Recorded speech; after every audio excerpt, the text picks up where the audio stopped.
खबर शामिल करते हैं। Deputy bureau chief Punjab live सिला न्यूज गुलनवाज महार पिंडी भटियां थाना सदर की हदूद चक नंबर 3 की रहशी रुखसाना अरशद इंसाफ के लिए दरबदर। फैसलाबाद की निजी फैक्ट्री में ड्यूटी से वापसी पर 4 मुसल्लह नौजवान असले की जोर पर उठाकर ले गए। इनमें से एक ने 2 दिन तक ज्यादती का निशाना बनाता रहा। 3 दिन बाद छोड़ दिया। मजलूम की FIR दर्ज होने के बावजूद पुलिस मुलजमान को गिरफ्तार नहीं कर रही। मुतासरा लड़की ने वज़ीर-ए-आला पंजाब मरीम नवाज शरीफ IG पंजाब से इंसाफ की अपील। इसी वाक़े का खुद नोटिस लेकर मुलजमान को गिरफ्तार करने के आर्डर जारी किए जाएं और इनको कैफरे किरदार तक पहुँचाया जाए।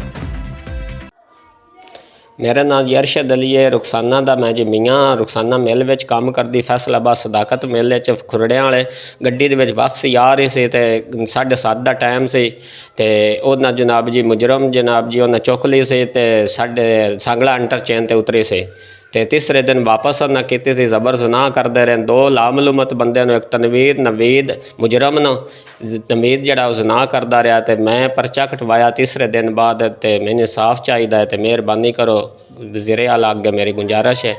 तो मैं पिंडी भटियां दा रहने वाला 3 चक जखीरे दा। मेरा नाम रुखसाना है। मेरे मियाँ दा नाम अरशद है। मैं 3 चक रहन वाली हाँ।